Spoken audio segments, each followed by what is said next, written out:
Good morning, guys. Welcome back to Beardy Lumber. We appreciate you tuning in. We got a little conglomeration of this video here. We're going to talk about how you keep the wheels rolling on a sawmill business. You know, sometimes it's big jobs, sometimes it's small jobs. It's a good mix of both. So we're going to cover that topic today and do a little sawing along the way. So hang on, we'll be right back.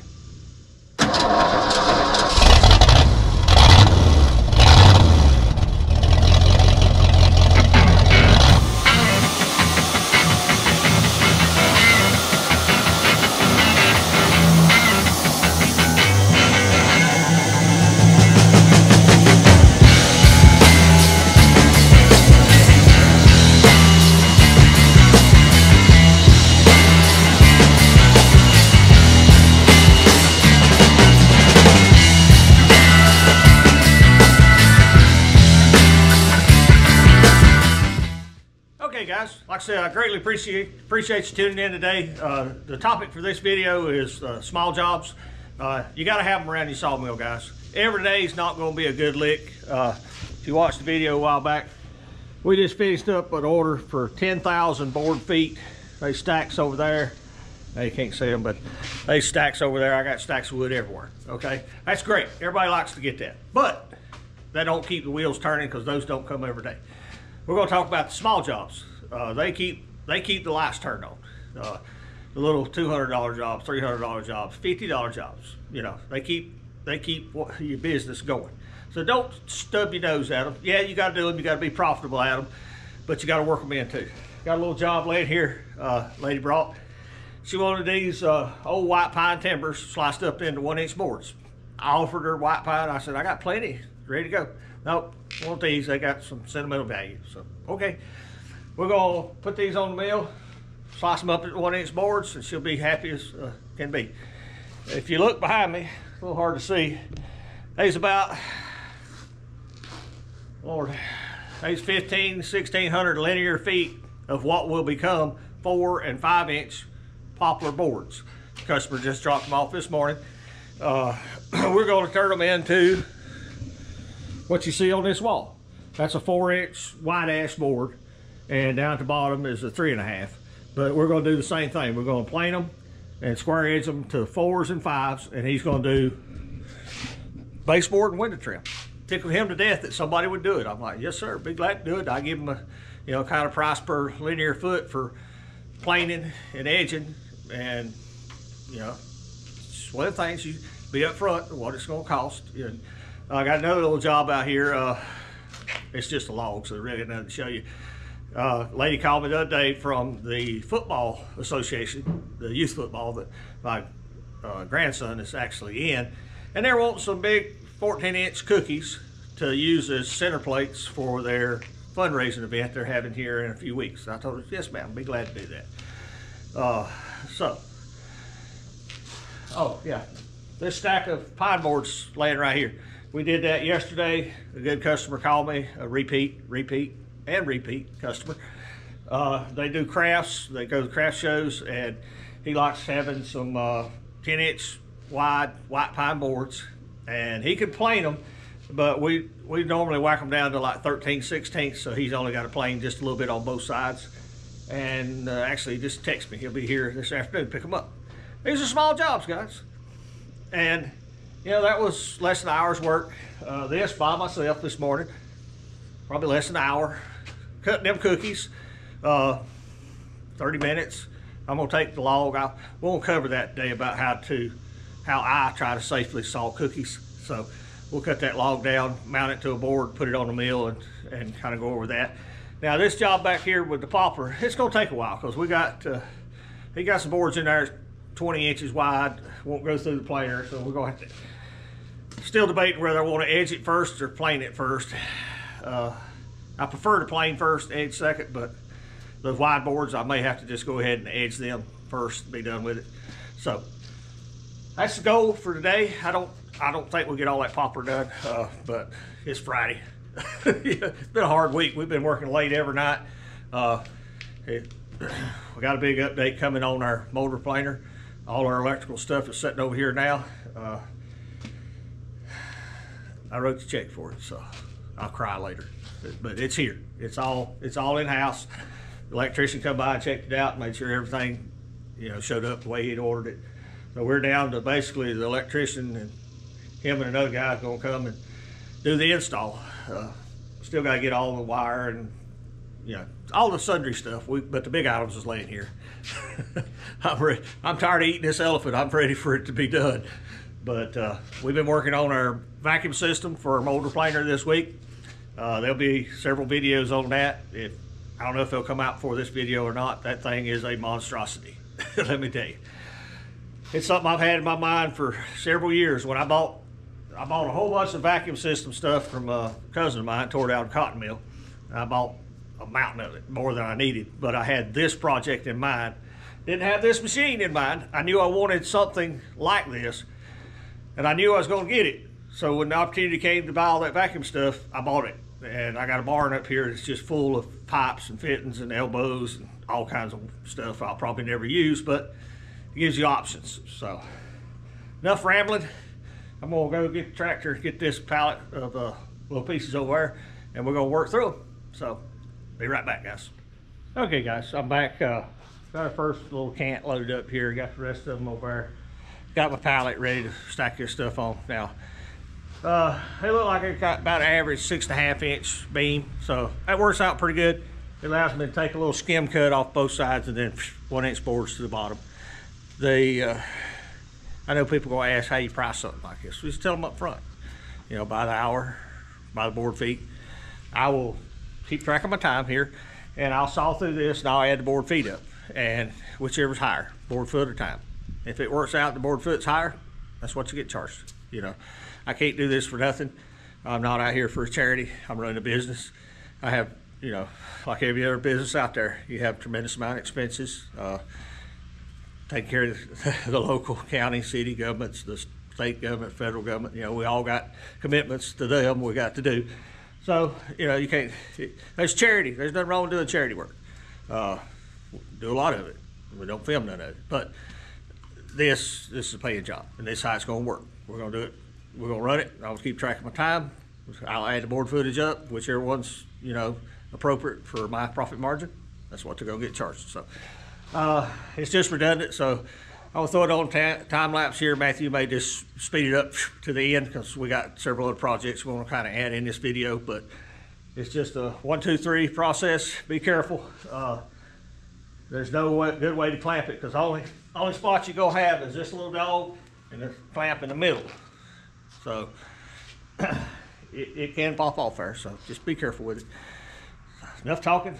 Let's turn everything on, make it loud, and go to work.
Okay guys, welcome back.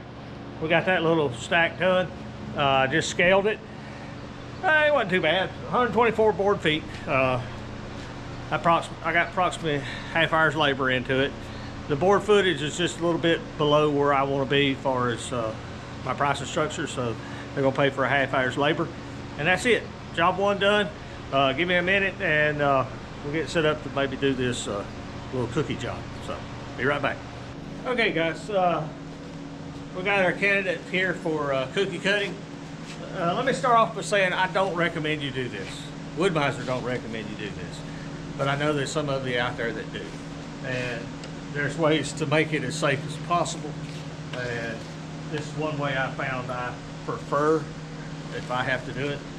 I got a couple skids. I'm going to screw it to the bottom of the log, and then I'll turn it over and set it. And the skids will help stabilize it, but I'm going to set it where the clamp will hit, right here in the front. Now, one thing to remember is when you put your screws in, that's as low as you can go. So you need to measure, you know, I know this screw's 3.5 inches, so I won't cut any lower than 4 inches on the deck. When I get down to that point, you know, I'm done. I got to throw it away. So let me attach these.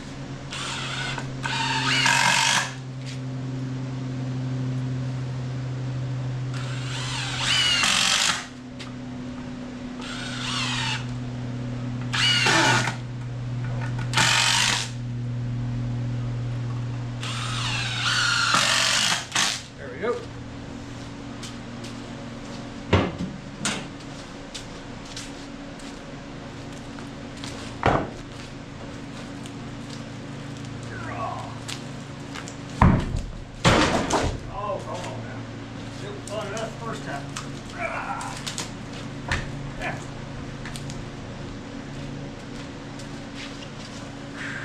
Here comes the fun part. I gotta get it set up there.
Okay, it's set up there now. Just speaking of this tractor, guys, I know a lot of you got forks, a lot of you got grapples. It's hard to beat a set of forks with a grapple on it. Not endorsed by CDI, but I've had these for years. Only issue I ever had is wore out a hydraulic cylinder, had to reseal it. Great piece of equipment. You can look them up on Google, CDI attachments. But this thumb on a medium-sized tractor is handy. And we got a big one on our cat that we made right after we bought it. That's the first thing we did. We come home and made a big thumb for it. I know the grapple has its places, but it's hard to beat the forks with that thumb attachment. I can literally walk out there in the yard and pick up a tube of 6, roll that thing over, clamp it, pick it up, set it on the pile. So anyway, let's see if I can get this clamp down safely. Hope I didn't make it too tall. Yeah, that first cut will be way up there, but let's get a hold of it and see what we can do with it. Okay guys, sorry about the bad lighting. It's this time of day. You got sunlight on both ends of the building. It's just horrible. But we're gonna make these 1.5 inch cookies real quick.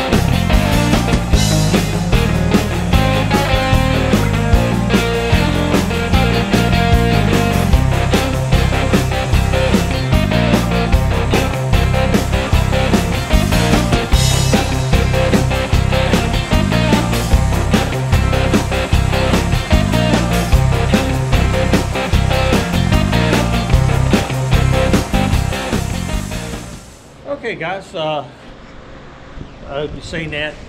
Got a little concerned. I made the first couple cuts and it had a crack in it. Probably when the tree guy fell, it hit hard and cracked, but then it turned better. So nice round, 1.5-inch round cookies. I picked this log because it had a defect. One is a low-grade log, good to get rid of it, and two, it adds some character. Instead of just a round little cookie, now you got kind of like a teardrop cookie with a big old pine knot coming out. Adds a little character. So that's the second little small job knocked out. I'm gonna take a break, get something to drink. We'll wait till Matthew gets back. We'll work on this big pile of poplar. But I don't recommend you do this, but if you do choose to do it, I hope you learn something. So we'll be back in a minute.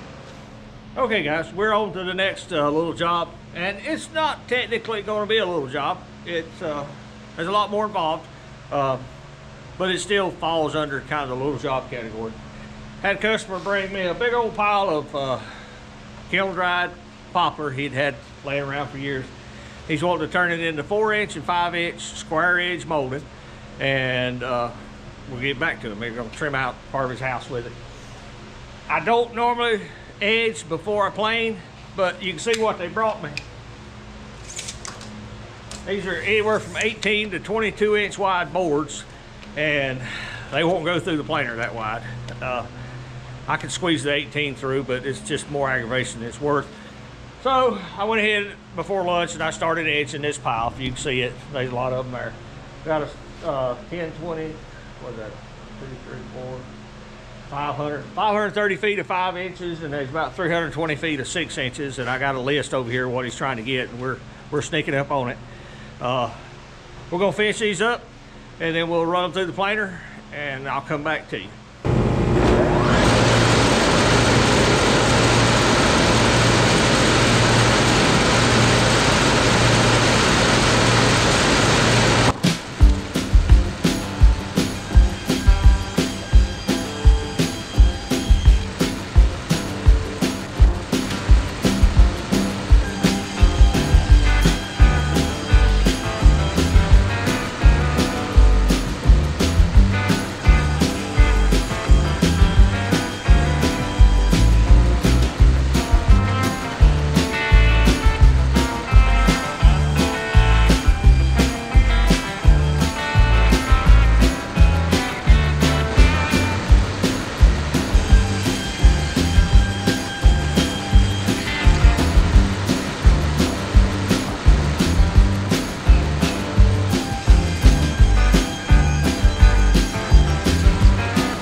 Okay, guys, you probably watched that last time lapse us going through all this.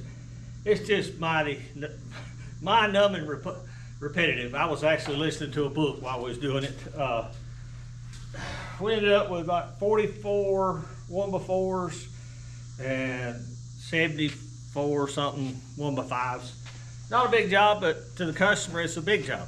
He's going to take this back to his house and trim out the interior of his house. So we give it that kind of importance. You know, we try our best to do the best we can with what he brought. I didn't saw this wood, and I'm not going to speak ill of the sawyer, but there's some boards that didn't clear, and you can probably imagine why. But we did the best we could with what we had. It turned out very good.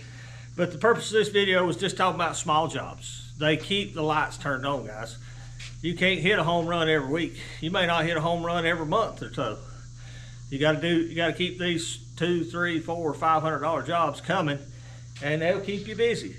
You know, we appreciate every one of them, the little small jobs. We did that for a lady, a friend of Matthew's who went to school with. She wanted those little 6x8s resawed. We did it. He called her. She's tickled to death. She'll be here tomorrow to pick it up. Did the little cookies for the football jamboree fundraiser, whatever they're gonna have. You know, she'll come pick those up next week. And we finished this little job. So made a day out of, you know, we really didn't have anything planned. Was gonna be over there working on our motor planer build, but we needed this done. It's Friday night. It's 8 o'clock. I'm ready to quit, but I'll be able to spend the day tomorrow kind of fine tuning that and getting it ready to paint. You'll see it in an upcoming video. But that's gonna do it for today, guys. As always, give a shout out to Joe Maine from Industrial Cutting Tools. Also, Chuck and Sonder from Shearton Park Farms from McGrady, North Carolina. If you hadn't watched them, I'd highly recommend them.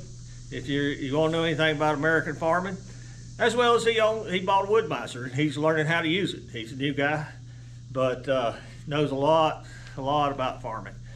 And always Solomon from Third Beard Fishing. We greatly appreciate all the help he is to this channel. Guys, that's going to do it.